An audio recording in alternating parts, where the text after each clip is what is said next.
So welcome along to the first of our special Hopcast Stories special editions. And James and Adam here, with our coats on. It's Wednesday night at the end of January, and we are sat in definitely Sheffield's newest brewery. Probably right now Sheffield's coldest brewery. Oh yeah. We are at St Mars of the Desert with Dan and Martha. Now, you're relatively new arrivals into the beer scene in Sheffield, and Adam and I met you probably about a month ago, maybe slightly more than a month ago, just before Christmas, at the then temporary home of Hop Hideout. Which I think was one of the first events that you guys had done in Sheffield, and not long after you'd kind of made the announcement about your arrival. Adam's since been down and enjoyed a couple of beers. Definitely. Here.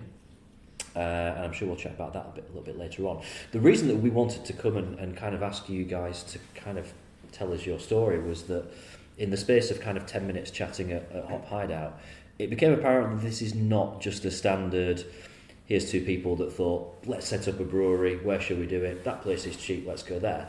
Because this is, it's a really unusual backstory, because you've crossed several continents, different countries, considered all manner of different things to actually end up here where we are, on what is kind of, an industrial kind of back lane in Attercliffe. So, I mean, it's a really open question to ask you both, but just kind of tell us the story of the brewery and how we come to find ourselves sat here today.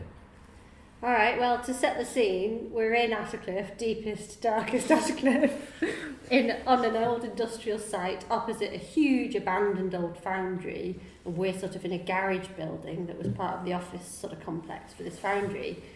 And when we were renting the place, we were with the landlord and we were looking at the view, and he was saying, have you looked at other places? Have you been to other locations? And I was like, yeah, well, we started in America and we drove through Tuscany and we looked at farms in Tuscany. Then we went to Normandy and we looked at French farms. And he was just looking at me the whole time, and he was like going from my face to the view here, which is just this massive old abandoned foundry. And I was like, yeah, this is it. This is what we were looking for. Which is a bit mad, isn't it, when you think about it? But it does feel the right place to be. I think that's why we asked the questions. It was like, yeah, how what were you thinking? It is quite difficult to kind of sort of comprehend. But I mean, kind of take us right back to the beginning then, because you two, husband and wife. Yeah. Mm-hmm. So, Martha, you sound like these are climes that you're quite accustomed to. Yes. Originally British? Yeah, I grew up in North Yorkshire. Okay. And I did science degrees and went to Boston for work, and I was a microbiologist. And then I met Dan, because there was this British beer festival just outside Boston, and I was like, nice one, real ale, haven't had any of that for a while. And I dragged my roommates there, and it was just a sea of bearded men, because this was a long time ago, before girls started to drink craft beer, I think, or interesting beer. And I don't think women go there now, just to say. Yeah, it's like a farty experience. It is pretty smelly in there. It's great. Anyway, They still exist here, though, don't they? There's very specific I type of love that specific type of festival. Anyway, I met Dan, and rapidly my scientific career descended into just becoming a brewer. So that's how we met, right? Do you want to take over at any point during this? Tell us, what's your background? Were you kind of involved with beer at the time that you met? Yeah, I got my first brewery job in 1992. So I worked at, 10-something breweries over those years. So when I met Martha, I was working at a brewery up just sort of north of Boston, and not a job I actually enjoyed at all. So it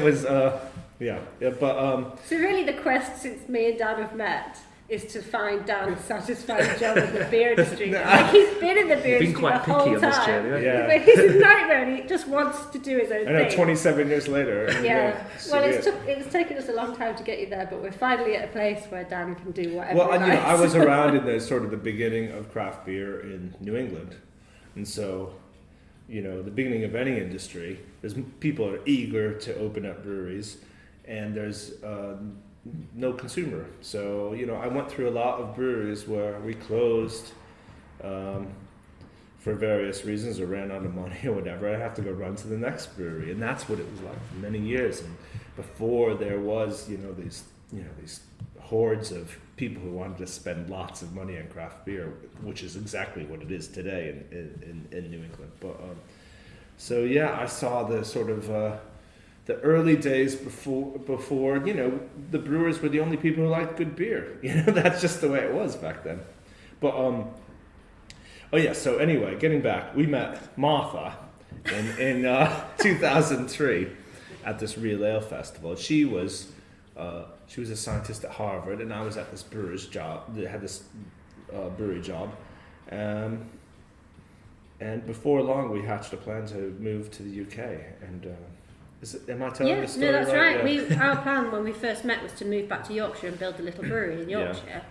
And for some reason, neither of us we just didn't look at each other and go, we've got no money. And I just have no idea. I think we thought we were going to get an EU grant. There were these weird EU grants where people were getting grants for 100,000 euros to build breweries. on sort of the foot and mouth farms. They lost all that. And our friends, where Martha's from, had a foot and mouth farm and didn't have any industry. So we thought it was going to be good possibility. And then I think we caught it a bit late, and then there was just no way. There was no way. And I got a job. I worked at Daleside Brewery in Harrogate for a few years, and that was really good because it was like proper old real ale. And if you know anything about American craft brewers, is all we wanted in the first place was to have a real beer tradition. We didn't want to make all this stuff, so we really envied the old-fashioned breweries. So I was really happy. I felt like, like those movies where you go back in time and you don't want to touch anything. You don't want to do anything that's going to change the trajectory of. That's kind of how I felt. I'm like, but a few times I had to like pull out my American skills and make this. I made a pumpkin beer, and the sort of things that your Yankee New England brewer has to do over the years. So, but yeah. So that was a great experience, and through that, I think I really understood beer more, and things that were just pictures in books or from the Michael Jackson Beer Hunter series were actually things that I did every day. So I really loved it. Not enough to stick around, but. So whereabouts are we on the timeline now? What this kind of would year be was 2008. 2008. Yeah, 2008 is when we moved back. We got in the QM and moved back to the US. Yeah, on a ship. I've got a good name for this film. Yeah. Back to the Broocher. Back to the butcher. Broocher. That's nice. Broocher. Yeah. Yeah. We all on that. Yeah. Anyway, that's what it's going to be called. Thanks Back for to that. the It's good that Broocher. you interrupted the story. I got nothing now. I can't go 2007. on. 2007. So you've been working in Harrogate, and you obviously make the decision to move back to the States. Yeah. Okay. And it was more because I think this is pre-craft beer in UK, and there was a bit of brewdog happening and stuff, but I missed the excitement of the American beer scene. I missed the potential of the American beer scene. You can go from little brewery to big brewery. You can use every inch of your brain to make beer and all this kind of stuff. And I just missed it, and I think I felt in a rut and sort of in the countryside. We both felt a bit in the rut in the countryside, I think. And I know Harrogate's supposed to be a city and all, but yeah, we did. But It's still quite remote. yeah, actually, we lived in Thirsk at the time, so it was a bit. It was a bit different. But yeah, so we went back to the US with really no plans because I didn't have a job before we went. Martha didn't have a job. Mm-hmm. And then we got there. We didn't have very much money. We had almost no money. Once again, we thought we could do it with no money. Well, it was funny. We went there we went back and we ended up having $8,000. Martha gets off the ship and gets a job immediately at MIT because she's great. I'm a stupid brewer, so it takes me ages to find work. So we had this 8,000, and I thought I had been drawing beer labels and coming up with beer ideas, and I thought, I'll just go to this brewery and ask if I could brew a batch of beer. And brewed a saison. Before we brewed the saisons were kind of like always had spices in them and all this, and they were rarely brewed in the U.S. And I was really inspired by Phil Markowski's book, the Saison book. That sort of I actually asked him about this book just before we launched. I had all these questions for him. I ran into him because I'd known him for quite a long time, a bit, and he said, "I can't remember writing that book. I just had a baby. Like I just had to spit it out." I'm like, "All right, fair enough." And then so this idea that that saison is different or more or less than I had been thinking. That the Saison DuPont is just a hoppy beer with nice yeast. That's all it is, with hard water, hops, and very simple. And so we devised this beer. We went to a sort of the only brewery that would have us at the time. Brewed this batch of beer, threw labels on the bottles, sent a few kegs out, and then we were completely broke. We spent all the $8,000 on this one batch of beer. It was only 20 barrel, I think it was a 20 barrel batch of beer. Yeah, I remember we bought 11 kegs. Yeah, we had 11 used kegs. And then people bought it. Money came back, and we brewed a second batch, and we brewed a third batch, and then that lasted for 8 years. We went from, the initial investment of $8,000 to doing almost $1.5 million in sales a year. Wow. So and that was like the third or fourth year that we started to do that. So we had 1,000 accounts in Massachusetts, and we sold in New York City, and it was just a crazy time. It was really fun. It was a roller coaster, wasn't it? It fun. was. It was. So was that brewing at something else, Cuckoo Brewery, or is that? Yeah, it was Cuckoo. Yeah. Cuckoo. We were called Pretty Things Beer and Ale Project. We even sold a little beer here, yeah, we had this beer, Jack Doris Saison. It was the first saison in the U.S. that was like a flagship beer. It was brewed all the time and inspired lots of, a lot of the saisons that came after it were after Jack Dore, because it was, I think it was a revelation to people that it was just you could do it so simply, and it was a great flagship and all this other stuff. It was just really good. And we did that, and I think people had all these expectations of us, maybe building a brewery or sticking around or growing. Well, we got ourselves into a tight spot, I think, because we grew to the extent that if we had built a brewery, it would have had to have been a big brewery. Yeah. And we couldn't afford that. We had some money, but we couldn't afford that. So that would have meant, that kind of brewery is like 20 million. Like they're big, That's it's the big kind numbers. of direction we're going. That's the kind of number you're looking at for a decent sized, like good quality, maybe 20 or 30 barrel brewery. Somebody offered us half of that money for half of our business to help build a brewery. We were just crazy. Like, We're like, how we'll does this never work? be able to buy 1% of our business back from this person. Yeah, crazy. So we just kind of we burnt out on Pretty Things. We worked, kind of worked ourselves into a stupor, didn't we? Yeah. And then we realised that we'd kind of hit a wall. Like we didn't want to take on that debt. That would have been crippling to us, just mentally. Like we're not those kinds of people. And we were just like, you know what? Let's just sell up and go travelling. Which is another insane decision that we made. So whereabouts are we up to now? What we're looking at? That's 2015, that is. So we're only a few, kind of 3, 4, 5 years back. Yeah. So you, come out of beer completely for a bit? Yeah, we decided to sell everything that we had, all of our business assets, basically just close the business. And then, I think we both knew that it was going to lead us back to beer. crazy path that we took, but we sort of tried to kid ourselves that we were just like, well, we're just done. Let's just pretend we're done and see what else our lives bring us.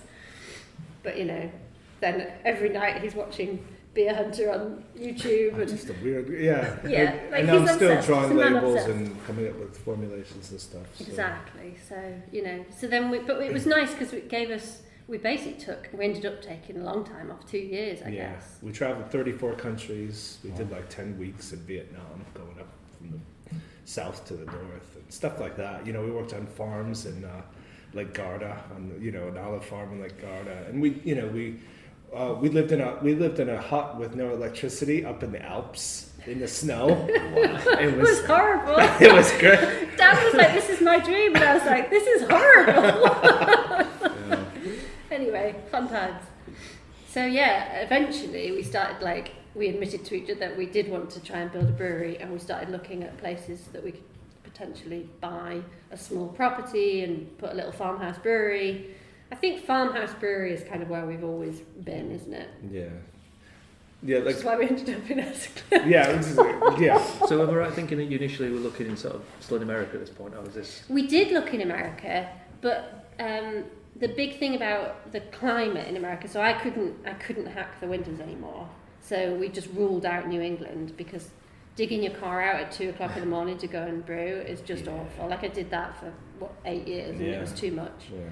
I was like, I'm going to be 50 years old and I'm going to be hacking ice. Do you know what I mean? I was like, forget it. So then we looked sort of further south in America, and we just didn't feel comfortable there at all. So looking kind of down towards Florida. We looked at Carolinas, we looked at Virginia. We liked Virginia actually. Yeah. But it was a bit pricey, wasn't it? Yeah, we went to there was a couple cities we went to in Virginia that we liked, but we already saw, we went into one brewery that a friend of ours runs, and he was like, there's a brewery opening there and there's a distillery opening next door to us. He's like, basically every building you can see from here is going to be a brewery the next year. That's we don't mind that. We obviously moved to a city that has a lot of breweries. We want there to be a big brewing community, so that kind of allows you to sort of do your own thing. You don't have the responsibility of being the only craft brewery in town. You have to do all the craft brewery things. So we didn't mind that. We kind of pictured ourselves in Florida at one point, and maybe we would buy an old sort of roadside attraction, or maybe an old tire store, or something that would have, the big fence with the barbed wire around it, and we'd have a tropical garden and that sort of thing. But we just couldn't find a place we wanted to live, and I think that became a real problem. Is okay, I can picture a brewery in that building, but where the hell are we going to live around here? That was constantly getting to us. And so I can't remember what happened at the first trip down the East Coast. I think we did a bit of traveling. Yeah. And then we came back to England, and we started looking around England. We went to Manchester. We started to see the railway arch, and then we realized, how cheap they were. And I thought, well, this is brilliant. It's a good landlord, because it's a national company. They're probably not going to screw you too bad. Yeah. And we went to Manchester. We sort of looked around a little bit. Probably didn't get a really good feel for Manchester, but we did go into a brewery where a couple of guys said, don't come to Manchester. So, Cloudwater next door. And I've since met the guy, and he's like, I can't believe I said that. I'm like, well, I'm not going to say you're lost, but we just moved on from that. And then we looked at Leeds, and Leeds was good, but we didn't find a place we want to live, and blah blah blah. The buildings, we couldn't find a building that was older than 1975. It was just not what we were picturing. So then we went crazy, and we started looking at farms. Then you went crazy. Then we went crazy. We started looking at farms in Lincolnshire, and you go to places and you can picture like that. Oh, that's a beautiful old farm building, and put a brewery in it, in the middle of absolutely fucking nowhere. But we did that in Scotland. We did that in Wales. We used to call up Escape to the Country. And they call you right back. Yeah. If you're interested in being on that show, and you're just like, I'm going to build a brewery on a farm. They're like, where? And you're like, Wales, why not Wales? And they're like, what's your budget? And they're like, oh no, forget it, you can't afford anything. I know. We were like all the way up at the tip of Scotland. We were literally like, and we're like just in this little this little area. You know, like, we have surely there's this is the money that we have, and they would call back, like this intern would call back. I'm sorry, you don't have the money. Quick. Also, 25 people live in like a 100-mile radius. I know, that's Can you it. imagine trying to sell a beer? And Just that's so stupid. So then we then got really pissed off, and we went to France, and we had already looked at Italy and decided the north of Italy wasn't going to work for us, even though we love the language, we love to learn the language. It's just we don't. I'm not sure. It might take 8 years to build a brewery there. I have a feeling, you know, and I don't know how you sell beer that is very foreign. But French, like I could speak French already, and that area of France feels like England. It's beautiful. And it's beautiful. Just like Normandy, Normandy. Pays de la Loire, that Yeah, kind of Brittany, area. and it's very inexpensive. You know, there's obviously cable or whatever. There's television programs about how inexpensive nice places are there. And we were looking at a farm, and it was very cheap. It was under $100,000, and it had beautiful outbuildings, and it's like 6 acres, and we're like, oh, we can sell all of our beer in America because our friend's an importer and all that kind of stuff. And it was in a village called Saint-Mars-du-Désert, and the thing about that part of France is the rural areas that they don't have schools anymore. So if you're a young family, you can't live there. So they're dying. We didn't know that at the time. But, sorry, my hand's stuck in my pocket for some reason. All right, I'm being so pompous. Oh, yes. But, but we said to the realtor, we're like, we're so gung-ho on this place. So, you know, what's around here? What else is happening around? She's like, St. Mars, the desert? She's like, well, let me put it this way. You know Mars, right? And we're like, yeah. She's like, what's on Mars? We're like, well, rocks, nothing. She's like, that's right. She's like, you know the desert, right? So we were like, all right, okay. We looked at each other, didn't we? We always, like, as a couple, we always want to rush in, and we kind of do, and then we look at each other and we're like, what are we thinking? Yeah. I can't believe we're doing this again. So how did that, because it sounds like you kind of found somewhere that you really fell in love with, like the area was something that you really liked, price-wise everything worked, it was an area that you felt comfortable in. The kind of the realisation that actually it's just not going to work out, how was that? It must have been, after kind of, you know, trekking to America and up and down England and farms and everything like that, it must have been quite demoralising. Yeah, it was. In fact, you know what's the first thing that happened? Martha, we were both sat in bed, I think, one morning. We're like, all right, we're just going to move to Asheville, North Carolina, and open a brewery. So we booked an Airbnb for a month in Asheville. Like, okay, We really thought we were going to going land back. on our feet. Yeah. We're going to build a brewery. And we got there, and by the time we got to our Airbnb, we looked at each other and we're like, no, you can't do it. It's so mad, isn't it? It that? is mad. Did you see if you could get a refund, or did you just stick it out the And window? we stuck it out because Dan then had to get a visa to move back here. Yeah. Because I was like, right, we've got to make a decision. It's not here, it's Yorkshire. So we got back on a ship and came over. We crossed, in this period of time, I think we crossed the Atlantic 5 times in ships. So It's a very cheap way to travel. It must take a while. It Tell does. us one if you've One got was time in your 24 hands. days. Yeah. I Wow. didn't Yeah, realise that still it's like happened. 24 days in You a get retirement really home. sick of You know. it. You get really sick of it. Yeah. But it is beautiful. It is. It's cheap and it gives you the time that you need. And you know, if you're trying to clear your head, you'll do it. We You'll cleared feel- our head a little bit too much. Yeah, we kind of did. Maybe you said like you kind of tend to rush into these like things. Maybe going on boats is that time where you kind of Good. you're Yeah, halfway it's in, sort of like 12 days in, going, nah, that's a stupid idea. But we've got 12 more days in Yeah. the wrong direction. So Yeah, totally. That's exactly Can it. you imagine that? That's so true. How much of a plan did you have then? So you're back on the boat, you've got, you know, however long, 20 odd days as you're kind of coming back. In your head, were you quite certain at this point, right, Yorkshire's going to be the place, this is the home straight now?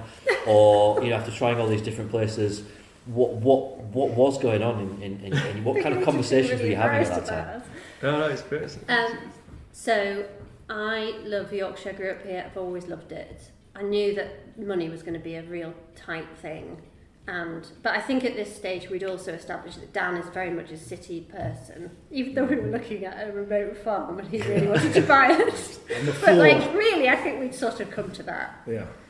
So I think we were just sort of game for anything that we could afford. That's sort of where Escape to the Country came in, isn't it? We were just like anywhere we could afford anything, and we did. We looked in Lincolnshire, we looked in Wales, we looked in the Highlands of Scotland, and then you know what happened?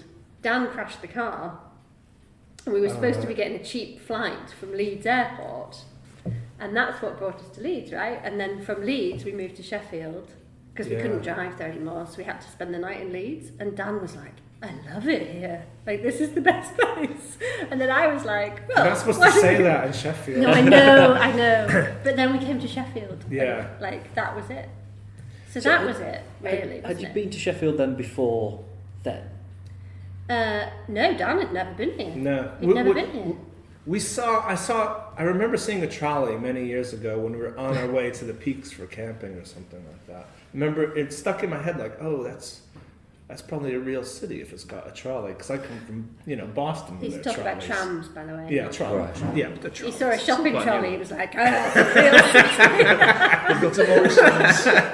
All right, I see what you're saying. All It's right. got a cafe. It's got a cafe. Okay, Anyway. yeah. All right. So, a tram. And We I fell can't in love remember. with Sheffield. Yeah, as soon as we drove through it, there's two things that Just like all the other places. Well, this one we actually, obviously we still love it here. But when we were driving through, we saw all the what looked to me as empty industrial buildings, yeah. lots of potential. That's the first thing you look for. And then as we were driving through the city, then I saw the Botanic Garden. I really love gardening. Like, I just thought that was so incredible that was there. And then I just saw this parkland. I had just read that, there's so many trees here. And I had no preconceptions, just driving through it. And I was like, this place is pretty cool. And the more we drove through, the more I loved it. And then we started looking at sites, and it became clear that this place was going to work out. We came across all this stuff, the study or what The you would, brewery city stuff. yeah, the brewery city stuff, which I thought, if a city's doing that, it can't be too bad, And of course, I remembered all these bands from the 80s that were from Sheffield and Boston, where I'm from. Boston, had the same thing. Aerosmith and the Cars, and just the 80s were that Boston moment as well. Like, I just thought it was kind of interesting. From Boston. Boston are from Boston. Yeah, they are. Boston, yes. Yeah, they are. Thought hard about that, didn't they? Yeah. I know. Yeah, they're from the Cape actually, but yeah, close enough. So when did you arrive in Sheffield then? What time wise? When was it? That's a really good question. I think. You mean to look or to look, like the first time we came It here. was probably like July of 2000. 16, right? Really? 17? 19 now. 17? 7. Oh, No. Well, it wasn't 17. Yeah, 17. We saw in kind of like the local press about two people from America coming to open a brewery, and that was like a different location, wasn't it? And that was well, Abbeydale probably over Road area. yeah, that was Yeah, probably yeah. over a year ago. Oh yeah, it so- was. Yeah, it took us ages. So we drove through the city. We were like, "There's loads of abandoned industrial. This is going to be perfect. We're going to find a space."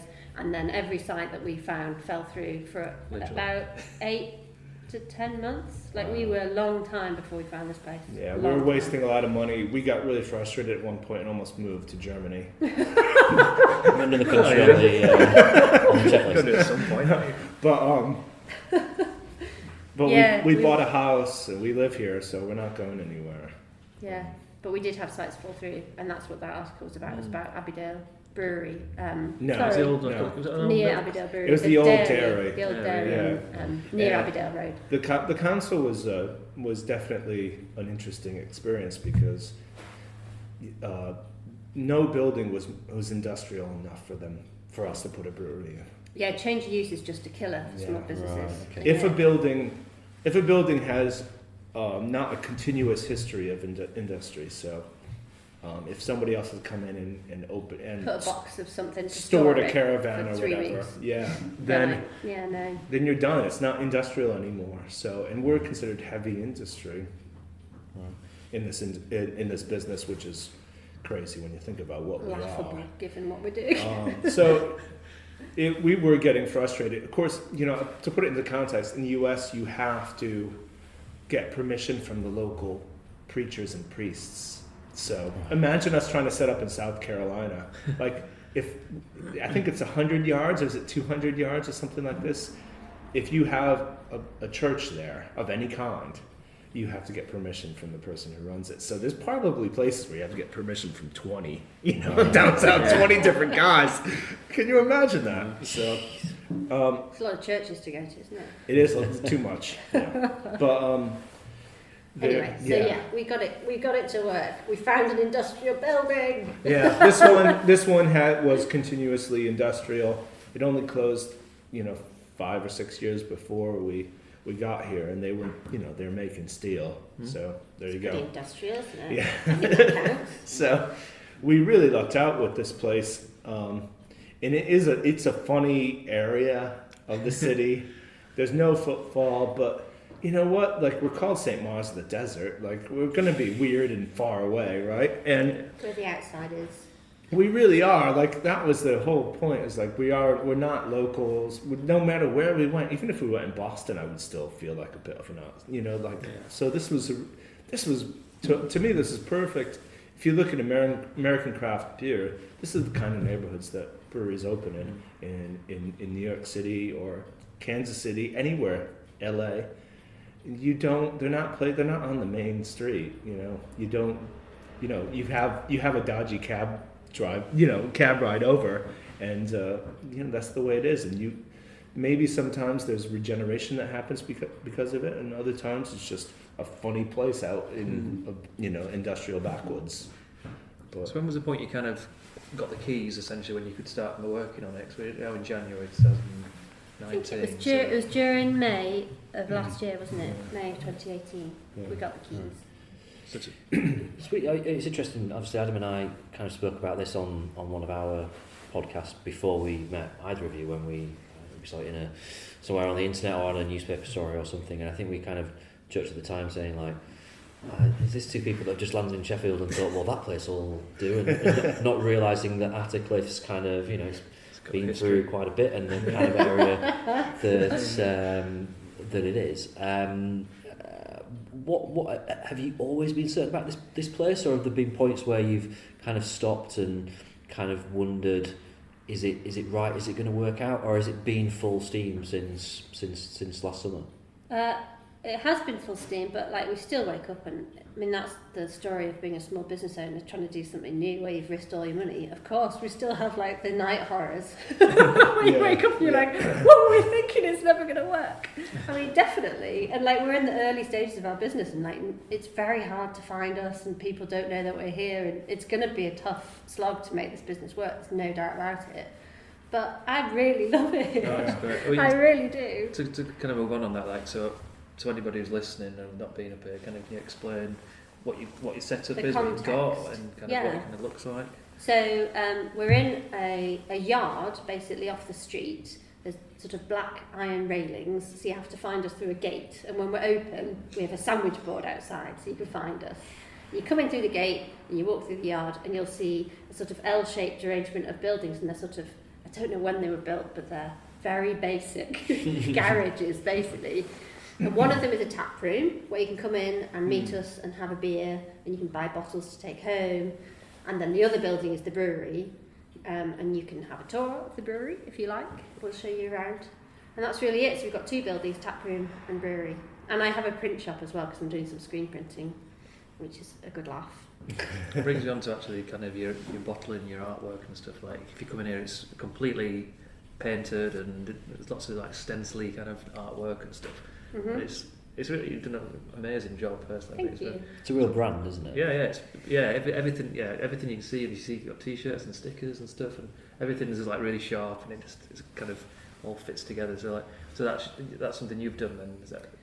We do it together. Do it together. We've always been like really into it. Like Dan's obsessed with old brewery artwork and Yeah. the connection between beer and art.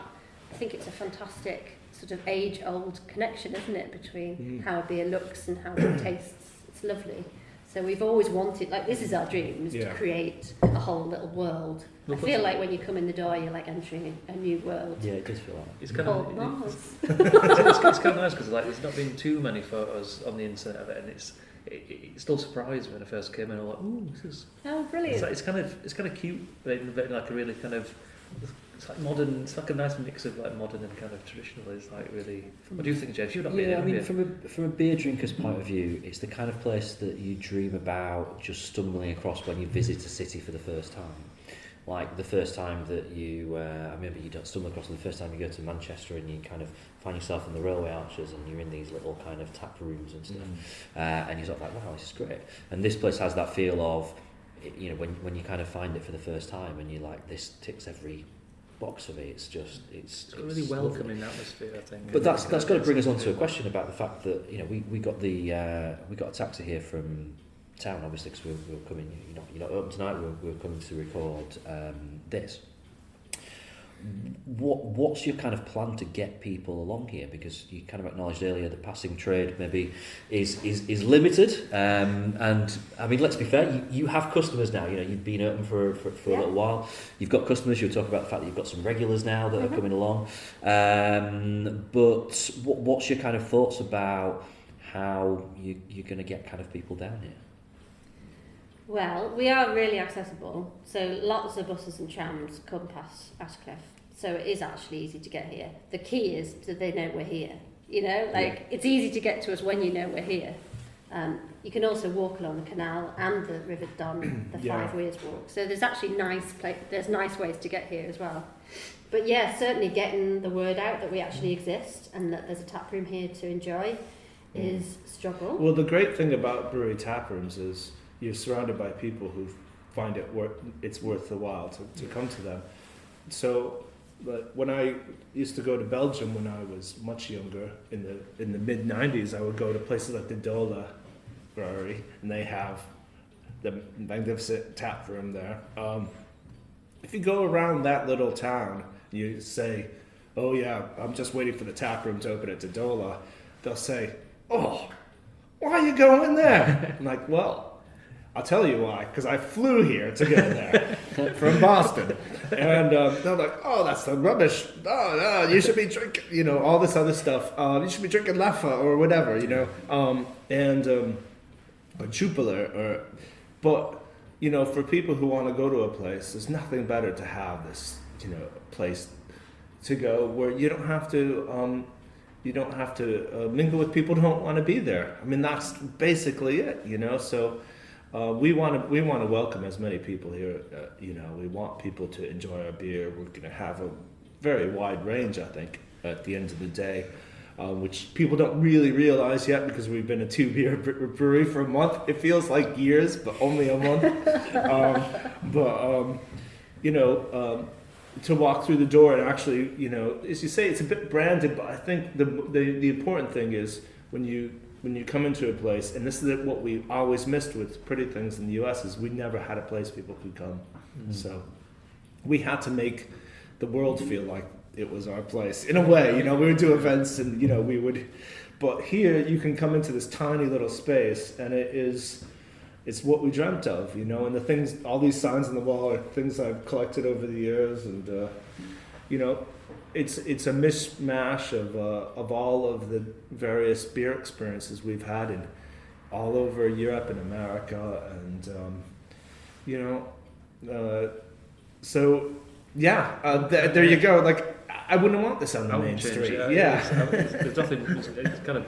It's perfect. It's unique. It's like yeah. Just hope people find it, but I think they will. Word of mouth is already kind of bringing people in. Yeah, we're getting more phone calls and emails from places. I'm like, oh, that's great. You know, that person knows we exist now, or that pub knows, or that event knows, and you know, it kind of feels like summer's going to be really important for you here, because it could be. As you kind of talked about that kind of walk along the canal, you've got kind of the courtyard outside, and kind of like it just feels that it lends itself to being a place where you think, I've got a Saturday free. Should we have a walk down there? Totally. And being, you know, real kind of that being a real kind of key thing for you.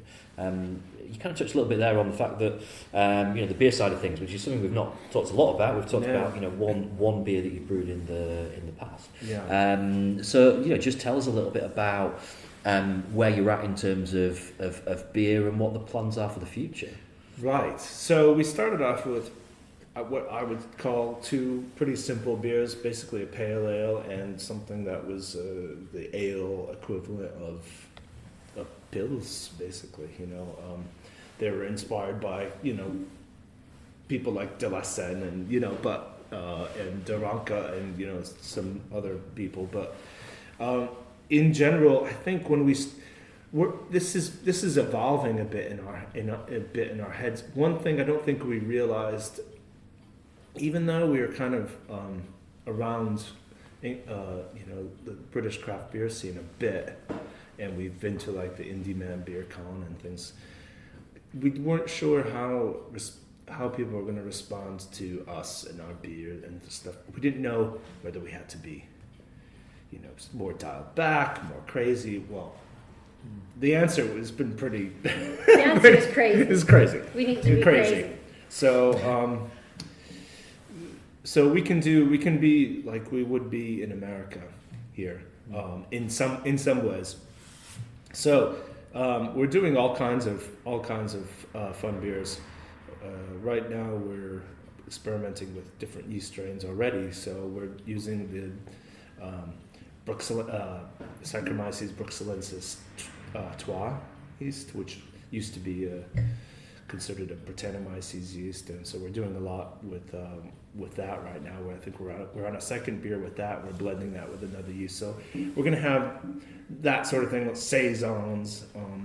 We're going to be making the sort of beer that, you know, when you say you're a brewer from New England, people want you to be brewing. So we're going to be doing a bit of that. We're going to do like an Attercliffe industrial series of really hoppy beers. That sounds good. Yeah, with the right yeast strain, with those Yeah, we're going to hops. do the cloudy, juicy, juicy. Yeah. all that. We've got first of all, I should say that we built the brewery to have a lot of sort of old world technology that could potentially work in our favor. So we've got Cool Ship, which we're using and we're going to continue to use mostly for Cool Ship hopping. So, you know, in the US we have, you know, this cool pooling business where you put hops into the cooled whirlpool. Well, we can get those temperatures pretty quickly here. So we're basically using the Cool Ship as if it were a whirlpool in this situation. So we're able to get some of those lower temperature qualities out of the hops that way. The other thing we have is we had designed for us the 3-bar fermentation tanks, and that allows us to have proper Hantman German spunding valves on, so we can ferment under pressure. So, you know, when you ferment under pressure, the yeast produce glycerin, and that gives you more of a body to the beer, smoother feel to the beer, potentially locks in things that would normally come out of the tank as well. So, really building a brewery that expresses itself as well as Martha and I thinking about these beers, having a brewery as the sort of the third partner. One of the inspirations over my whole career, because, you know, in America we all brew on the same equipment basically. You know, there's a few different companies, there's probably a dozen companies, but they're all making the same equipment basically. There's not a lot of personality there. But when I would come to Europe and I would go to these breweries that I thought were cool, you know, I mentioned Didol, I might as well stick with them, or Didol and Daranka. These were guys they were from the cool new generation, but they were taking over old breweries, or they were using old breweries. So they had to work with what they had. And though the marriage of that old technology, old materials, and new young brewer at the time, at the time. We're talking 80s. Really made some unbelievable beers that like became world classics. Like if you look around Belgium, what those guys did in the 80s, you know, basically they opened a brewery and became world class. Breweries just like that, just from going homebrew, old brewery, make a beer that I think is good, world class. Like we have 7,000 breweries in the U.S. Nobody opens a brewery and just makes world class beers like that. Maybe you can make arguments, but not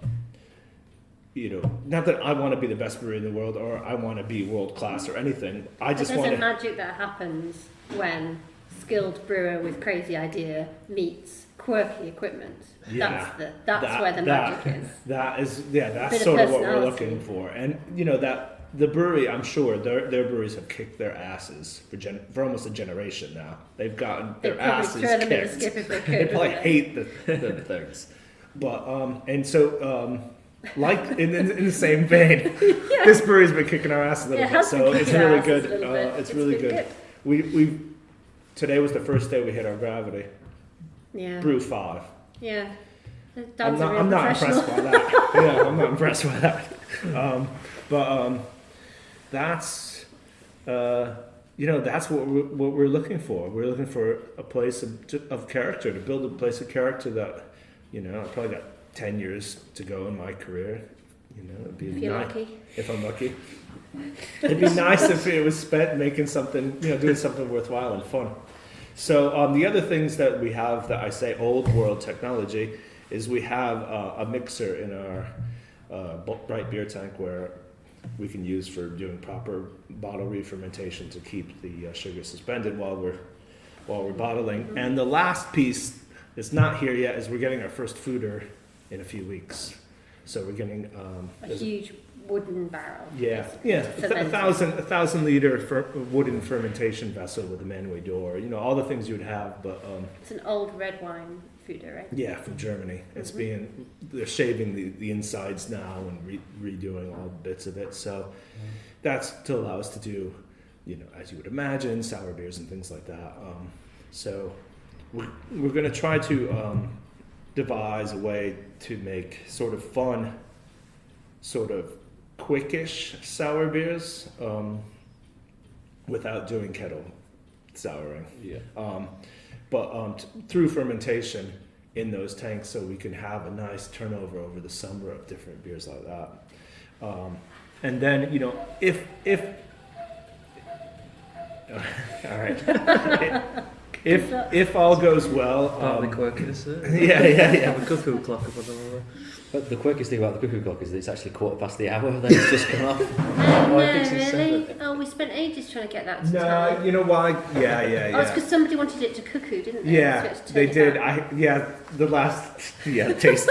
People come in and they're like, does that cuckoo clock work? And we're always like, yeah, it does, just wait for the hour. And then it'll be like 1 o'clock or something. And they'll be like, oh, I missed it. So we'll push it back so that it does it again. I get it. What you're saying is like the beer, you have to wait another hour. Yeah, that's it. So anyway. So I was droning on. You sure There's were. probably something else good to talk about. But yeah, the food is really exciting for us. So we're going to have all the various bits.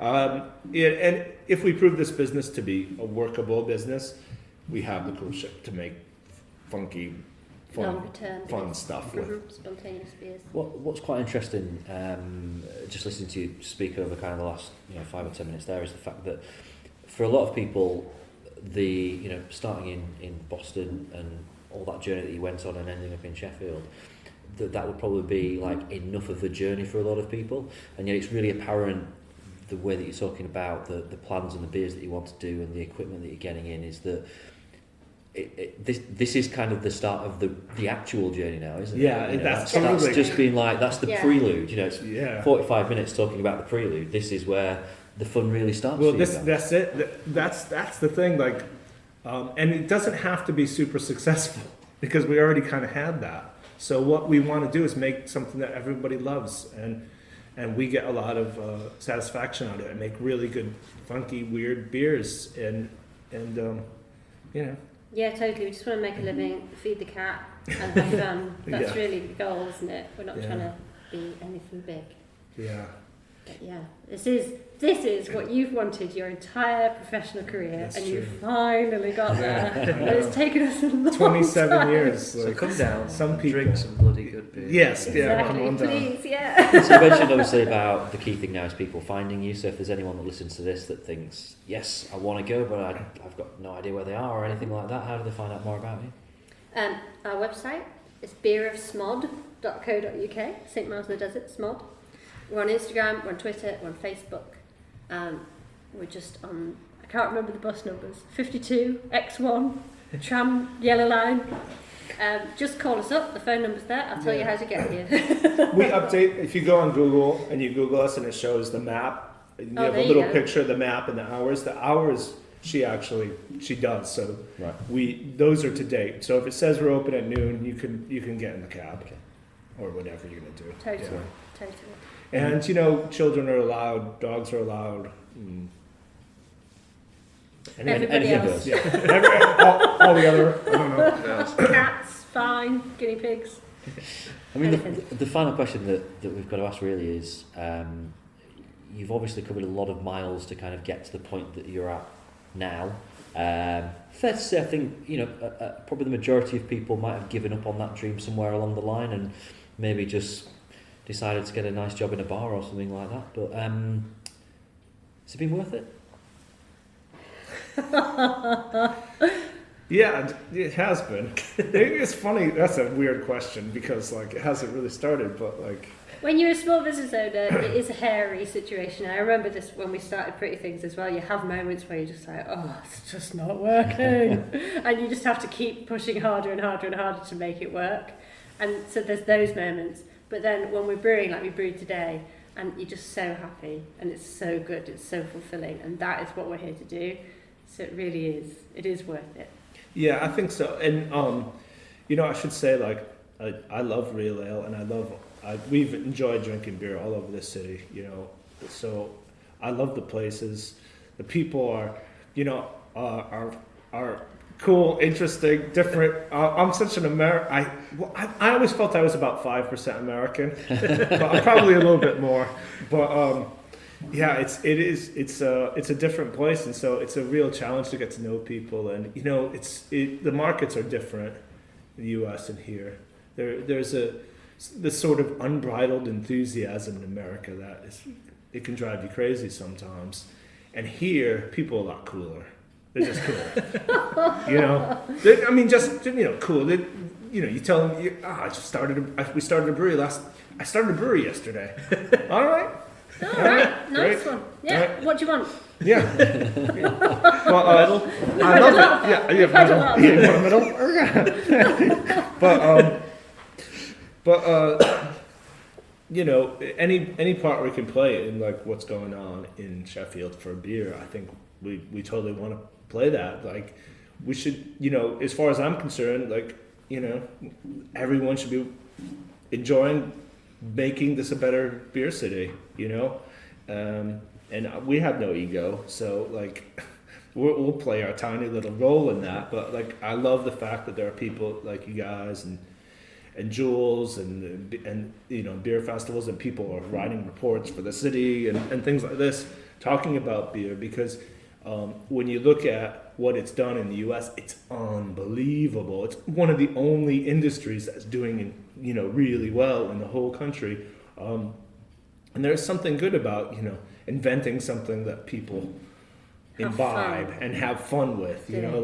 This is a small industry that needs to be cherished and and enjoy the fact that you guys have this culture in this city. So we just want to be part of it and have fun with you all, and hopefully host a lot of people to have fun as well. So yeah, we're totally in. And feed the guy. I think I speak on behalf of Adam and myself and probably the majority of the Sheffield beer scene when we say it's great to have you here. The very best of luck over the coming weeks, months and years. Yeah. And I very much look forward to to coming back on many occasions and seeing how things work out for you guys. So thank you for having us. All right, thanks for coming by the Yeah, freezing thank cold you. brewery. It's been great. Stay warm.